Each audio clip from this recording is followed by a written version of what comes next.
On behalf of Indira Gandhi National Open University, we welcome you for this interactive video lecture session. Today's topic is simple steam power cycle. This topic is from the course Thermodynamics and its application. I am Subhashish Maji, professor in Mechanical Engineering of School of Engineering and Technology from Indira Gandhi National Open University. After listening to this video lecture, you will be able to understand the concept of steam power plant. You will be able to appreciate the Carnot cycle. You will be able to know the steam power cycle. You will be able to explain the purpose of boiler. You will be able to explain the various fuels used in the power plants, and you will be able to solve the numerical related to steam power cycle. So, dear learners, let us start our discussion. Two important areas of application of thermodynamics are power generation and refrigeration. Both power generation and refrigeration are usually accomplished by a system that operates on a thermodynamic cycle. Thermodynamic cycles can be divided into two generation capacities, power cycle and refrigeration cycle. The devices or system used to produce a net power output are often called the engines, and the thermodynamic cycles they operate on are called power cycle. The device or system used to produce refrigeration are called refrigerator, air conditioner or heat pump, and the cycles they operate are called refrigeration cycles. Now let us discuss about the categories of thermodynamic cycles. Power cycles or refrigeration cycle, gas cycle or vapor cycles. In gas cycles, the working fluid remains in the gaseous phase throughout the entire cycle, whereas in vapor cycle, the working fluid exists in the vapor phase during one part of the cycle and in the liquid phase in the other part. Closed cycles or open cycles. In closed cycles, the working fluid is returned to the initial state at the end of the cycle and is recirculated. In open cycle, the working fluid is renewed at the end of each cycle instead of being recirculated. The basic consideration in the analysis of power cycles. Actual cycle. The cycles encountered in actual devices are difficult to analyze because of the presence of complicating effects such as friction and the absence of sufficient time for establishment of the equilibrium condition during the cycle. The ideal cycle, when the actual cycle is stripped of all the internal irreversibilities and complexities, we end up with a cycle that resembles the actual cycle closely but is made up totally of internally reversible processes. Such a cycle is called an ideal cycle. Now let us talk about the heat engine. Heat engines are designed for the purpose of converting other form of energy to work, and their performance is expressed as thermal efficiency. So we define the thermal efficiency, that is eta is equal to W net divided by U in. So efficiency is always expressed as the output by input. Here output is W net and input is Q in. The idealization and simplification. The cycle does not involve any friction. All expansion and compression process take place in a quasi-equilibrium manner. The pipe connecting the various components of the systems are well insulated, and heat transfer and pressure drop through them are negligible. Now let us talk about the Carnot cycle. This is theoretically the most efficient engine. We call it the Carnot cycle. The Carnot cycle is composed of 4 totally reversible processes.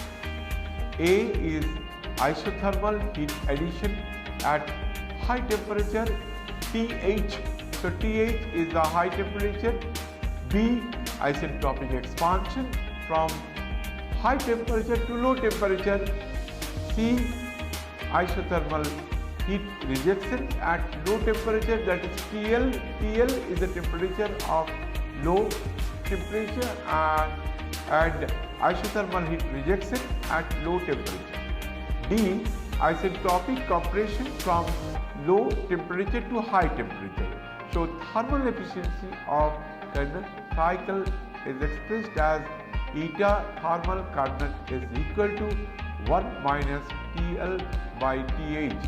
Dear students, while using this expression for calculating the thermal efficiency for Carnot cycle, you must be careful while using the value of TL and TH. This has to be converted into Kelvin. Till then only you can use those values for TL and TH. The Carnot vapor cycle. A steady flow Carnot cycle executed with saturation dome of a pure substance as shown in figure 1A and B. The fluid is heated reversibly and isothermally in a boiler. Process is 1 to 2. Expanded isentropically in a turbine. Process is 2 to 3. Condensed reversibly and isothermally in a condenser. Process is 3 to 4. And finally compressed isentropically by a compressor to the initial state, that is process 4 to 1.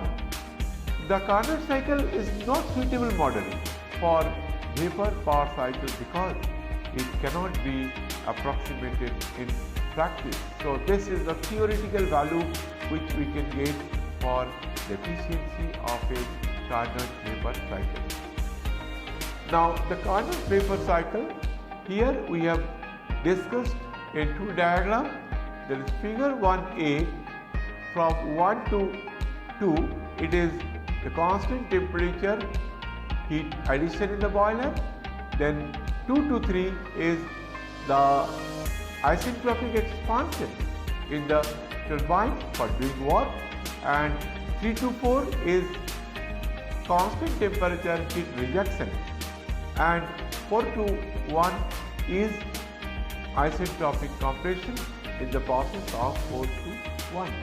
But in this case for 1A, all the cycles are within the dome, but here in the next figure you see that the figure is entirely different, but this case is also feasible, but processes are same, that is 1 to 2 is at constant temperature heat addition, 2 to 3 is the isentropic process for the expansion in the turbine, 3 to 4 is the constant temperature heat rejection, and 4 to 1 is isentropic compression in the process from 4 to 1. Now let us come to our main discussion, that is steam power plant. The steam power plant operating on a Rankine cycle is the most common thermal power plant operating with coal or lignite as fuel. The same steam power plant is used in nuclear power plant, with the reactor replacing the furnace of the boiler as the heat source. So we have already discussed that in a steam power plant there are four important components. One is boiler, where coal is burned and the heat is being utilized for converting water into high pressure, high temperature steam, and high temperature steam is entering into the turbine, and the shaft of the turbine rotates, and the shaft of the turbine is coupled with the shaft of the generator. In turn, generator is producing electricity, and the low temperature, low pressure steam coming out from the turbine is passing through the condenser, and the steam is condensed, and after that the pump is sending this water into the boiler for completing its cycle. A steam power plant consists of a boiler, turbine, condenser and pump. The boiler generates steam at high pressure and high temperature. The high pressure, high temperature steam then passes through the turbine. The steam turbine converts the heat energy of steam into mechanical energy. The generator then converts the mechanical energy into electric power. So this is the purpose of the steam power plant, but let us proceed further. So this is a very interesting diagram for steam power plant. Here you see that there is a coal pit where coal is sent to the boiler and coal is burned in the boiler, producing heat.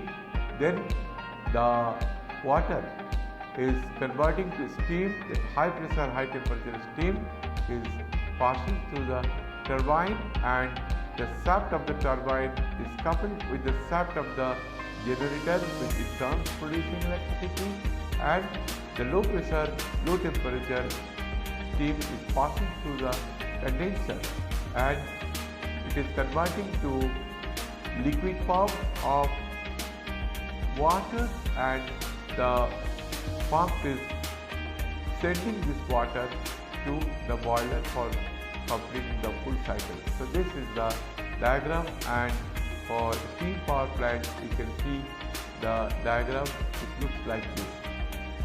Now, as we have already discussed that there are four important components in a steam power plant. Look at the block diagram of steam power plant. There is boiler, there is heat input to the boiler for converting water into the steam, and the high pressure, high temperature steam is entering into the turbine, and the turbine shaft is coupled with the shaft of the generator, which is producing electricity, and WT is the work output from the turbine.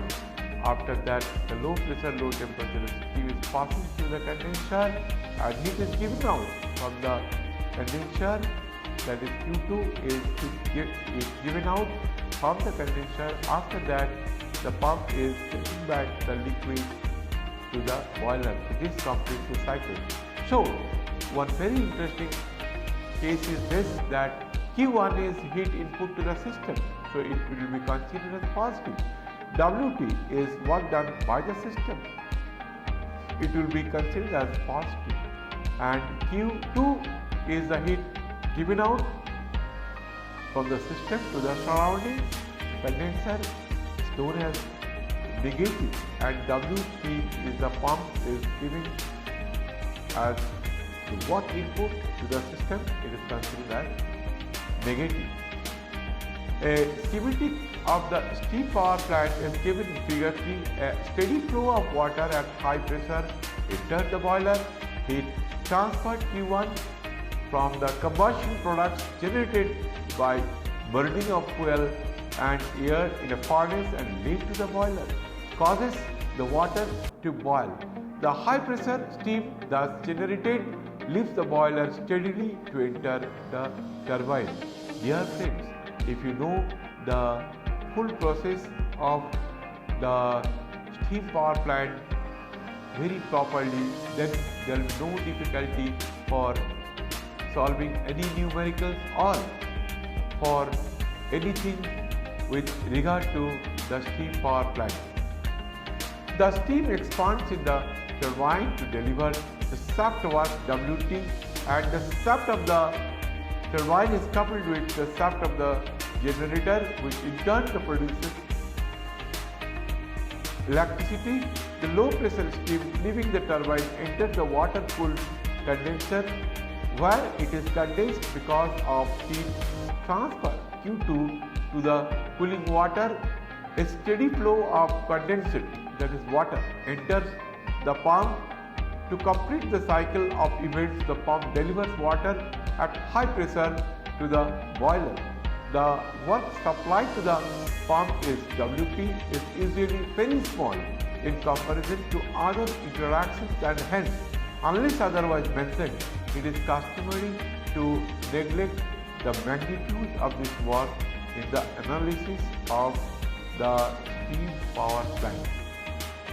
Although each of the four devices in the plant, boiler, turbine, condenser and pump, is a steady flow device, all these four devices together enable the water to undergo a thermodynamic cycle. The system, that is water, that undergoes the thermodynamic cycle is shown enclosed by the boundary S in figure 3. A careful perusal of the figure reveals that during the cycle there is four interactions across the system boundary, namely number 1, Q1, the heat transfer to the system; number 2, Wt, the work output from the system; number 3, that is Q2, the heat transfer from the system; and Wp, the work input to the system. By the sign convention, we can say that Q1 and Wt are positive, whereas Q2 and Wp are negative. So, work done by the system is positive, so Wt, that is turbine work, is considered as positive. Work done onto the system is negative, so Wp is the work done by the pump onto the system is negative. So Q1 is the heat input to the system is positive, and Q2 is the heat loss from the system to the outside, that is considered as negative.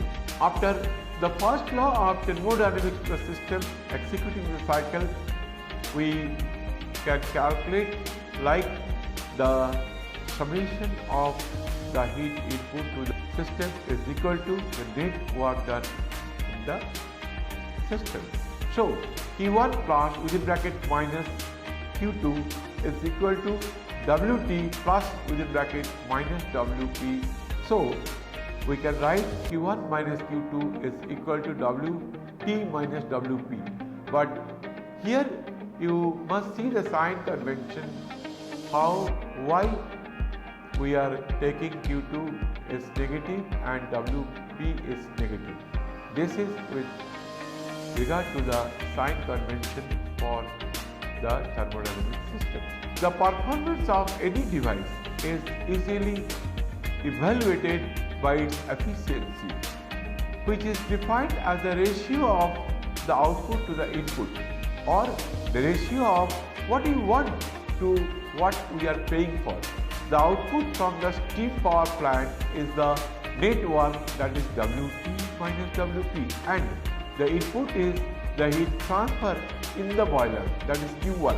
Hence, the thermal efficiency or the cycle efficiency of the plant is given by eta is equal to Wt minus Wp whole divided by Q1, that is equal to output by input.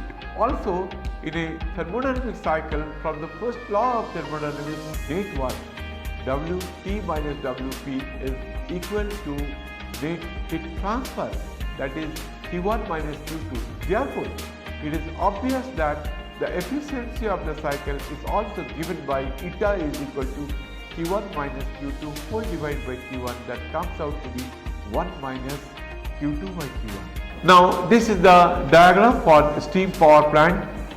You see that for the boiler, the coal is burned, so there is heat input into the boiler, that is Q in, that is heat input to the boiler, and 2 to 3 is the operation which is going on through the boiler, and after converting water in the boiler, that comes out from the boiler as a high pressure, high temperature steam that will pass to the turbine, and turbine does work, that is W dot is the work output, that is the work done by the turbine in between the state 3 to 4 and 4 to 1 process, that is the condenser, that low pressure, low temperature steam passing through the coils of the condenser and the heat is given out.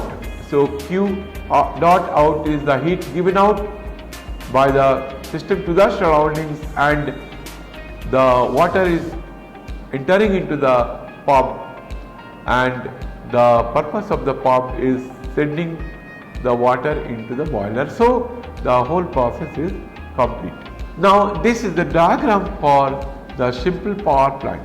So in this case you see that in the boiler, that is 2 to 3, this is the process in the boiler, that is constant, say, pressure process, and 3 to 4 is work done by the turbine, and 4 to 1 is the process which is going on in the condenser, and 1 to 2 is the process in the pump. So this is the TS diagram. So you see that when the water, after getting heat, when it starts converting into steam, that will occur at a constant temperature operation, and that is given by the horizontal line on in the dome. And after that, when it will be fully saturated, even if it supply heat, that will be at the superheated state. So point 3 is the steam at superheated, which is entering into the turbine, and 4 point is at the outlet of the turbine. Obviously the point 4 will also be the entry point of the condenser, and 1 is the outlet of the condenser, which is also the inlet of the pump. So this is the TS diagram of simple power cycle, and this cycle we will discuss again and again while discussing the numericals, so that your concept will be absolutely crystal clear. This is another TS diagram of a simple power cycle. So here you see that in this case A to B is the process for the pump, and B to D is the heat addition in the boiler, and at the point that is the entry point of the turbine. So here we are showing the two lines. One is from D to E, that is the actual work in the turbine, and there may be the work for the isentropic case. So in that shows in the vertical line. So the efficiency of turbine is defined as the actual work divided by the isentropic work by the turbine, and that will be the definition for the component efficiency of the turbine. This diagram, again I am telling to you that this diagram will come so often, so that it will be crystal clear and you will be able to discuss anything with regard to the steam power plant. Now this is another diagram, that is TS diagram of simple power cycle, and the same diagram that you see that 1 to 2 is the pump, process in the pump, and 2 to 3 is the heat addition in the boiler. At point 3 it is at the saturated vapor stage, and that point on it can, if it enters, that process is the process in between the inside the turbine that is shown by the dotted line, but if at the point 3 if you further supply heat to the steam, that will be converted to the superheated steam. So 3 dash is the superheated steam, that may be also the entry point of the turbine, and 4 dash is the exit point of the turbine.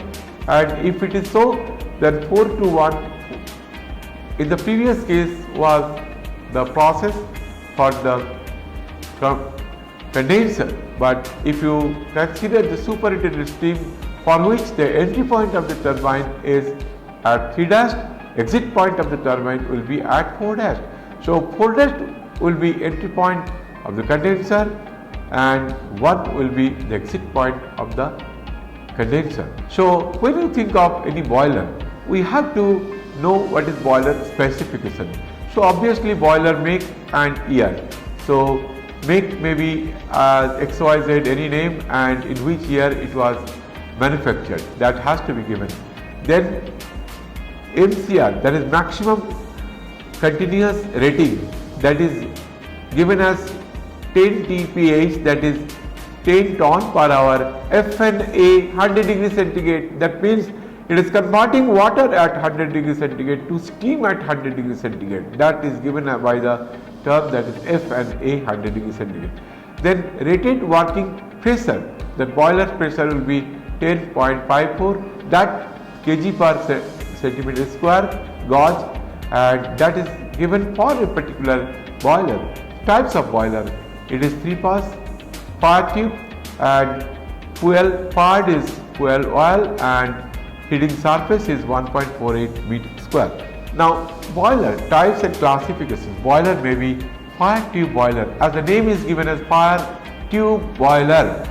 Fire in tube or hot gases through the tubes, and boiler feed water in the cell side. Application used for small steam capacities up to 25 ton per hour and 17.5 kg per centimeter square. Merits is low capital cost, easiness in operation. Water tube boiler. So water flow through the tubes. As the name is given for the boiler is water tube boiler. That means water flows through tubes. Application used as process cum power boiler or power boilers. Steam capacities range from 4.5 to 120 ton per hour.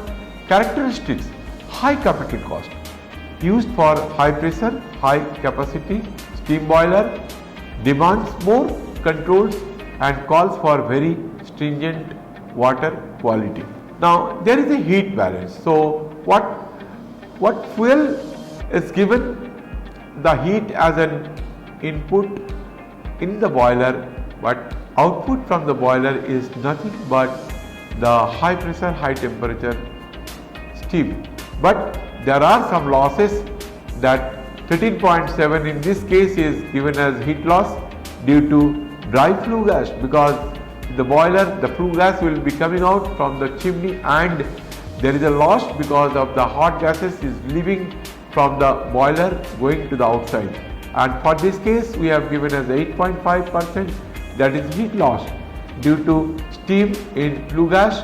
2.7% is given as heat loss due to moisture and so on. So there may be some unburnt fuel in the boiler, that may be the causes of boiler. There may be moisture in the air which is converting into steam and going through the flue gas, that is also losses. If there is a moisture in the coal, that will also convert into steam and going along with the flue gas. So these are the different causes for the loss to the boiler. Ultimately, when you get the efficiency of the boiler is 70%, that means 30% is the loss, and these are the different causes for the loss in the boiler. So let us discuss one very interesting problem, that is exercise 1. Steam enters a steam turbine at a pressure of 1 megapascal, a temperature of 300 degrees centigrade and a velocity of 50 meter per second. The steam leaves the turbine at a pressure of 160 kilopascal and a velocity of 200 meter per second determine the work per kilogram of steam flowing through the turbine, assuming the process to be reversible and adiabatic. So similar type of problem we have already solved. So let us very quickly see how we can proceed for this particular problem. Dear learners, I have already requested you, or I have given the guidance how to solve the numerical related to thermodynamics. In this case, just note down what are the data given for this problem. So 1 is the inlet of the turbine, W is the work done by the turbine, and 2 is the outlet from the turbine. So P1 is given as 1 megapascal, T1 is given as 300 degrees centigrade, V1 is given 50 meters per second, and at the outlet pressure is given as 150 kilopascal, and V2 is given as 200 meters per second. So this is the reversible adiabatic expansion process in a turbine. So this is the TS diagram for the numerical. So 1 to 2 is the process within the turbine, 2 to 3 is the condenser, and 3 to 4 is the pump work, and 4 to 1 is the heat addition in the in the fluid. Now let us start with the energy equations for the flow process, which we have got from the first law of thermodynamics for the flow process. Since the flow is steady, so we can write Q minus W divided by M is equal to delta H plus V square by 2 plus ZZ. So in this case, H is the enthalpy, V square by 2 is the kinetic energy part, and ZZ is the potential energy part. So also the flow is reversible and adiabatic. Obviously S1 is equal to S2 and Q is 0. Therefore, per kg of steam, assuming the change in potential energy is negligible, equation 1 gives out minus Wx is equal to H2 plus V2 square by 2 minus within bracket H1 plus V1 square by 2. So for this problem, V1 and V2 are given, but H1 and H2 are not given. But let us see how we can get this information from the steam table. At the entry of to the turbine, P1 is given as 10 bar and T1 is given as 300 degrees centigrade. Corresponding to this state, we can get from the steam table as H1 is equal to 3052.2 kilojoule per kg and S1 is equal to 7.1251 kilojoule per kg. At turbine exit, P2 is 1.6 bar. So since it is an isentropic process, so entropy at state 1 will be equal to the entropy at state 2, that is equal to 7.1251 kilojoule per kg K. From this we can find the quality of the steam leaving the turbine. So S2 is equal to 7.1251 is equal to x Sg plus 1 minus x within bracket multiplied Sf. So here that S2 is known, Sg and Sf you can get from the steam table. Put the values in these expressions, then we can calculate the quality of steam or dryness fraction of steam as 0.986.